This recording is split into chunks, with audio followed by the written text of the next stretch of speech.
You eat salad for lunch. You kill yourself on the treadmill. You even cut out soda.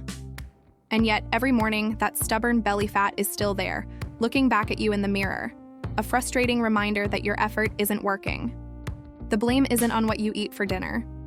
The blame is on what you do at 8 a.m. in your office, thinking you're being productive. You look in the mirror and don't recognize the woman staring back at you. The iron discipline that brought you career success seems useless against that stubborn belly fat, which settled in comfortably after you turned 30. You hear it at the salon, from friends, maybe even from your doctor, that it's your age, that your metabolism slows down, and you feel sentenced to a losing battle. I know this sentence because I received it myself. At the peak of my career, while my resume shone, my body showed signs of collapse, and the abdominal fat was the most visible symptom of a much larger internal war, a war of stress and hormonal imbalance. I am the sovereign of vitality, and today I am here to tear up that sentence. The truth is, the fault isn't your age. The fault, ironically, is your success. And I will prove to you how your most productive habits are your body's biggest traitors. In this decree, we will expose the 3 success habits that spike your stress hormone, cortisol, and I will give you the protocol to finally win the war against the stress belly. The other day, I was at a hair salon and I overheard the conversation that happens in every salon in the world. A woman was venting to her hairdresser, and her words were an echo of what I myself have felt and what you probably feel. "It's amazing," she said. "It seems like after 30 it's all downhill." She continued, and every word was an accurate diagnosis of the pain many of us feel. The metabolism seems to slow down. Even eating the same things as always, the fat stubbornly appears, especially on the belly. The hair starts to thin, the skin gets saggier. It's a feeling that you are losing the battle against time.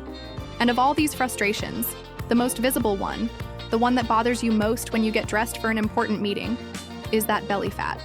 The one that didn't exist at 25, but now, after 30, seems to have arrived with a permanent lease, no matter how many crunches you do or how many salads you eat.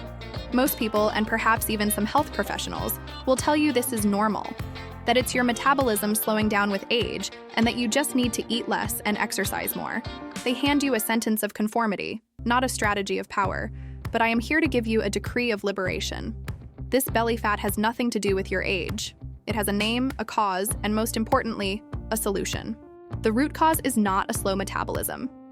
It's a hormonal imbalance commanded by stress. I know this because I lived this turning point myself. In my late 20s, my body seemed invincible. But right at 30, at the peak of my career performance, even while maintaining discipline, the abdominal fat appeared and refused to leave. The answer I found was not on the gym treadmill. It was in my biochemistry. When you live under the constant pressure of your career and responsibilities, your body produces an excess of one hormone, cortisol, the famous stress hormone. And cortisol, at chronically high levels, gives a very clear order to your body. We are in danger. Store as much energy as possible in the safest, most accessible area. And that area, my dear, is your belly. Cortisol is a master at directing fat storage specifically to the abdominal region. It's an ancient survival mechanism that, in our modern world of chronic stress, has turned against us. It's the cruelest paradox of the high-performing woman. The same ambition and pace that grant you professional success are the ones that are silently building the belly that frustrates you most. Your success is literally feeding your biggest physical insecurity. So, the first step is to stop blaming yourself, thinking it's a lack of effort, and stop blaming your age. You are not fighting against time. You are fighting against a hormonal imbalance. And a hormonal battle is not won with more crunches, it is won with more intelligence. But if the cause is cortisol, how do we win this war? It's not by declaring war on stress, which would only generate more stress. A sovereign strategy is smarter. The first step is to identify the success habits that, without your knowledge, are keeping your cortisol levels sky high. And the answer to that is our next step. You built your career on habits that got you here, habits that the corporate world applauds as synonyms of productivity and commitment. But some of these same habits are the ones that are silently keeping your body in a state of alarm and building the fat you fight so hard to lose. Let's unmask the first saboteur. The first is how you start your day. You wake up, and the first thing you do is grab your phone to check emails and news, injecting a dose of stress into your system before you even put your feet on the ground. Then, you drink a strong cup of coffee on an empty stomach to wake up and save time. This seems like the routine of an efficient woman, but to your body, it's a signal of chaos. Your cortisol is already naturally high in the morning to wake you up. By adding caffeine and the stress from emails before any nutrition, you are throwing kerosene on that hormonal fire. You start the day in fight or flight mode, and this chronic state is a direct command for your body to store fat. The second saboteur is your optimized lunch. You skip lunch for a meeting or eat a quick salad in 5 minutes in front of your laptop to not waste time. You take pride in your ability to multitask, to put productivity first. But for your body, skipping a meal or eating hastily and stressed is a sign of danger, of scarcity. Your blood sugar plummets, which forces your body to release more cortisol to handle the emergency. This not only promotes fat storage, but also sets you up for overeating at the next meal, as your desperate body will seek a quick reward. I saw this with a client, a bank director who was famous for her ability to work through lunch. She couldn't understand her stress belly and her uncontrollable craving for sweets at 4 p.m. Her solution wasn't a diet.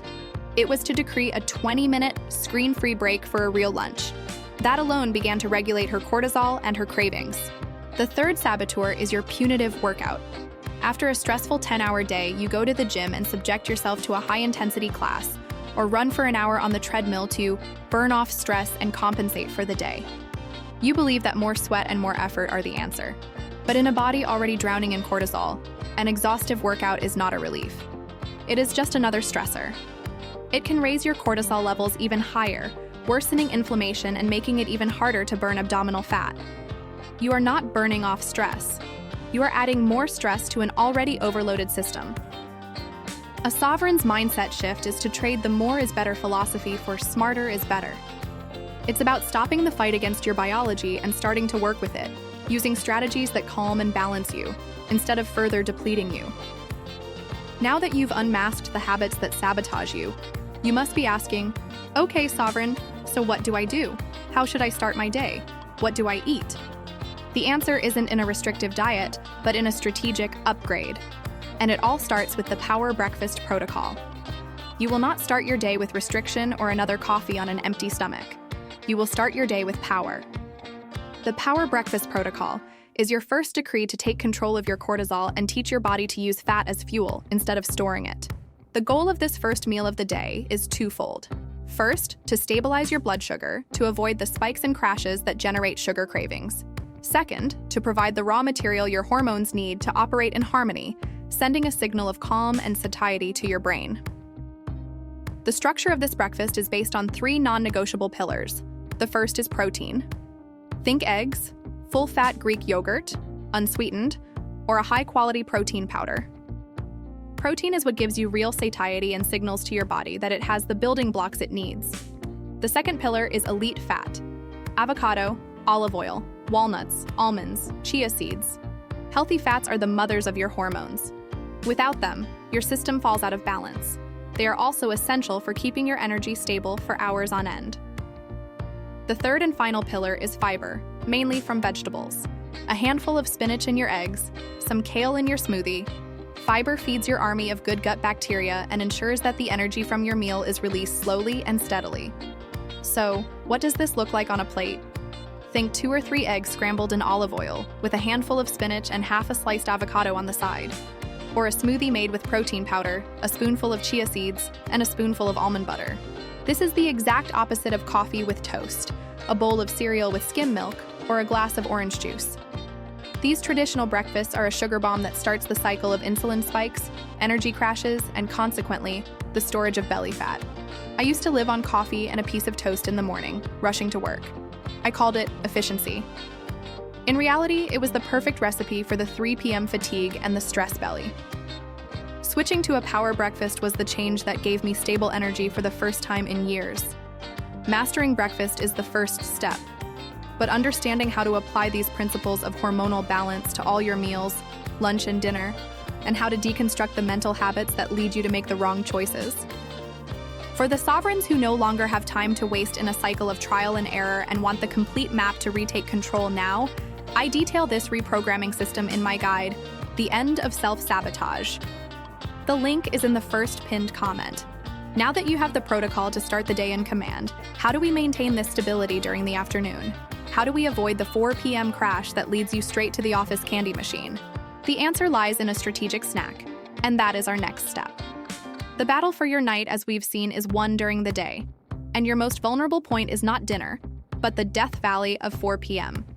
It is at this moment that your energy plummets, your cortisol rises in response to a perceived stress, and your already tired willpower is easily hijacked. To cross this valley without falling into the temptation of the vending machine sweets, you don't need more willpower. You need a bridge. The bridge snack is your biochemical engineering tool to ensure you reach the other side, the end of the workday, calm, satiated, and still in command of your empire. The principle of this bridge is the same as our power breakfast. It must be built with the right materials.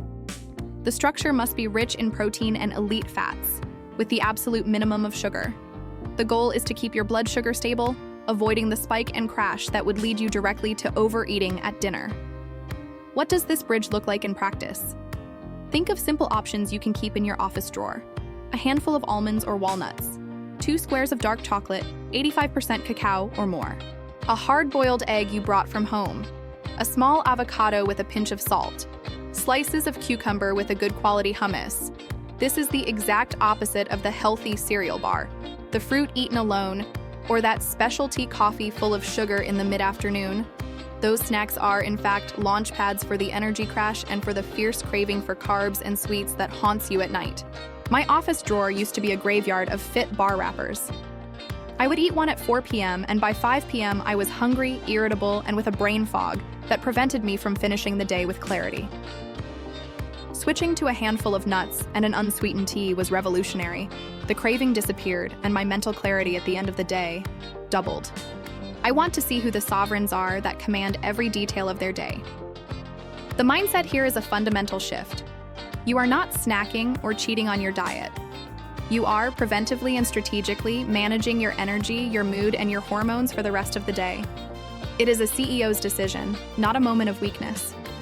If you are ready to transform your snacks from a point of sabotage into a point of power, decree your intention in the comments with the phrase, "My snack is strategic." And so, the decree is made. You now understand that the stubborn fat on your belly is not a sentence of your age, but a direct consequence of cortisol. You have unmasked the success habits that were sabotaging you and received the protocols to start the day with power and cross the afternoon with strategy. Freedom doesn't come from eating less, but from eating smarter. It doesn't come from exercising to exhaustion, but from working in harmony with your biology. You are no longer at war with your body. You have signed a peace treaty based on knowledge and strategy. The ultimate goal is not just to lose the belly. It is the power to wear those trousers that were tight and feel confident, not uncomfortable. It's finishing your workday with energy left over for your personal life, instead of collapsing on the sofa. It's looking in the mirror and seeing a woman whose external strength finally reflects her internal wisdom. The decree is made. If you have decided to stop blaming your age and start commanding your hormones, your journey to bodily sovereignty begins now. Subscribing to this channel is your declaration that you are taking control. Subscribe and activate notifications, because putting cortisol in its rightful place is what unleashes the energy you thought you had lost forever. In our next decree, we will attack the second great thief of your vitality, chronic fatigue. The topic is, I recovered my energy. The secret doctors don't tell you about fatigue. Your empire needs this intelligence.